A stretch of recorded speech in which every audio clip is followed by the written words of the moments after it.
জয় শ্রী কৃষ্ণ। রাধে রাধে বন্ধুরা, আপনার বাড়িতে যদি হঠাৎ পিঁপড়ের আনাগোনা বেড়ে যায়, তাহলে সেটা কি ইঙ্গিত বহন করে আনে?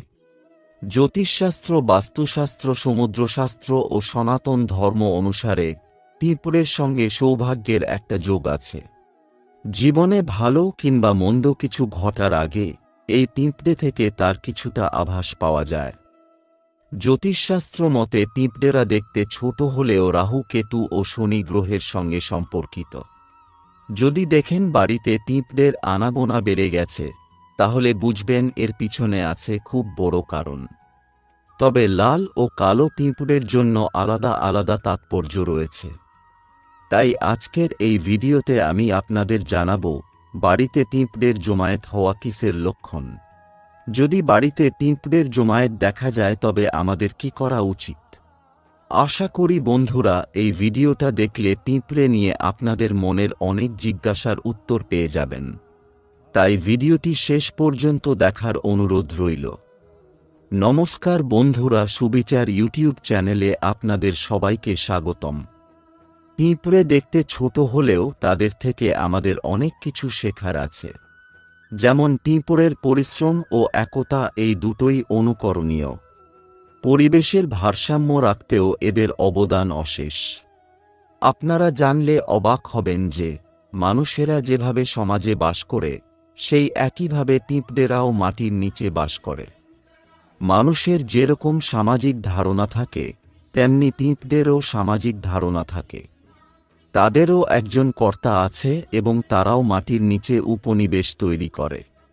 মানুষ যেভাবে বেঁচে থাকার জন্য খাদ্য ও জল সংগ্রহ করে রাখে, ঠিক সেভাবেই পিঁপড়েরাও সেগুলি তাদের থাকার জায়গায় সংগ্রহ করে রাখে। কিন্তু এসব ছাড়াও পিঁপড়ের মধ্যে আরও এমন কিছু আশ্চর্যজনক ক্ষমতা রয়েছে যা আর কোনো প্রাণীর মধ্যে নেই। যেমন পিঁপড়ে দেখতে ছোট কিন্তু নিজের থেকে প্রায় 20 গুণ বেশি ওজন তুলতে পারে। শাস্ত্রে বলা আছে যে মানুষ পিঁপড়েকে দেখে কিছু শিক্ষা নিয়েছে, সেই ব্যক্তি কোনো কাজে হাল ছাড়ে না। বন্ধুরা, পিঁপড়ে খুবই শুভ বলে মনে করা হয় এবং ইতিবাচক শক্তির ভাণ্ডার হিসেবেও ধরা হয়। এই কারণে বট, অশ্বত্থ, তুলসী প্রভৃতি গাছে কিংবা যে কোনো মন্দিরে আপনি পিঁপড়ে দেখতে পাবেন। এখানে আপনাদের বলে রাখি যে বড় পিঁপড়ে যেখানে থাকুক না কেন, সেখানে অদৃশ্য শুভ শক্তি তাদের চারপাশে বিরাজ করে। আর ভালো করে লক্ষ্য করলে দেখবেন যে লাল পিঁপড়ে যে কোনো জায়গায় দেখা যাবে, কিন্তু বড় কালো পিঁপড়ে খুবই কম জায়গাতেই দেখা যায়।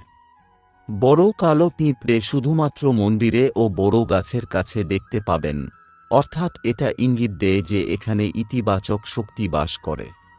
তাই বন্ধুরা, বাড়িতে যদি কালো পিঁপড়ে আসে তাহলে তাকে শুভ বলে মনে করা হয়।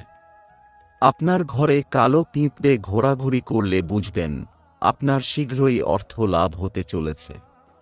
এছাড়াও বাড়িতে কালো পিঁপড়ে এলে তাদের সঙ্গে সেই গৃহে সুখ সমৃদ্ধিও এসে হাজির হয়।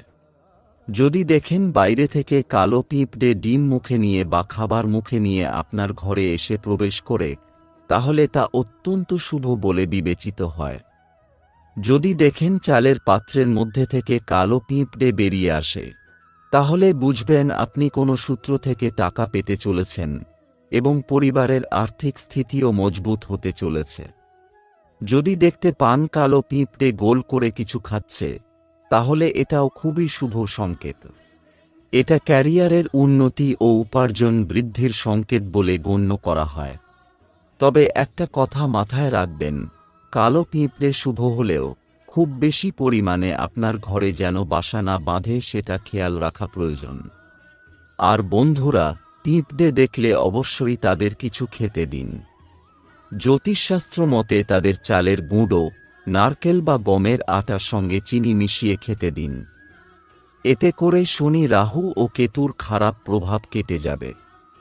পিঁপড়েকে খেতে দিলে অর্থ লাভ যেরকম হয়, তেমনি অর্থ সঞ্চয়েরও সম্ভাবনা বেড়ে যায়। তবে বাড়িতে কোথাও যদি লাল বড় পিঁপড়ে দেখতে পান তবে সাবধান হয়ে যান। লাল বড় পিঁপড়ে খারাপ সময় নিয়ে আসে। লাল পিঁপড়েকে দুর্ভাগ্যের লক্ষণ হিসেবেও মনে করা হয়।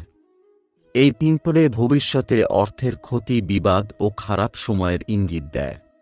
কিন্তু যদি এই লাল পিঁপড়েকে মুখে ডিম নিয়ে ঘর থেকে বেরোতে দেখা যায়, তাহলে সেটা একটা শুভ লক্ষণ বলা যায়। এটি ঘর থেকে খারাপ শক্তি বেরিয়ে যাওয়ার একটা শুভ লক্ষণ। এর ফলে আপনার জীবনে কিছু অগ্রগতি ঘটতে চলেছে।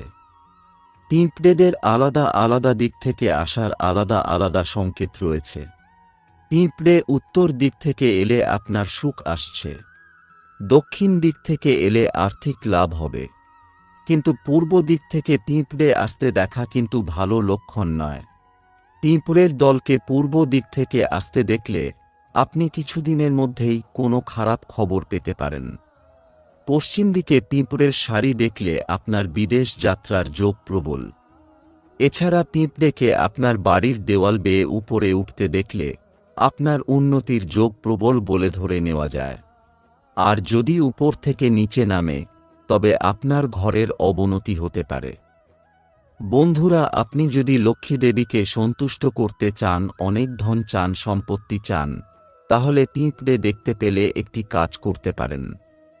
যে গাছে পিঁপড়ে আছে সেই গাছে কাঁচা দুধ নিবেদন করতে হবে। যে কোনো শুক্রবার থেকে এই ক্রিয়াটি শুরু করুন।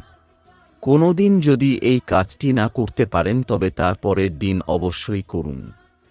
যখনই মনে পড়বে, যেদিন মনে পড়বে সেদিনই করুন। আপনি যদি গাছের শিকড়ে কাঁচা দুধ নিবেদন করতে পারেন, তবে আপনার জীবনের সবথেকে বড় বিপদকেও এড়াতে পারবেন। যদি এই গাছ বট কিংবা অশ্বত্থ হয়, তবে আরও বেশি ভালো হয়।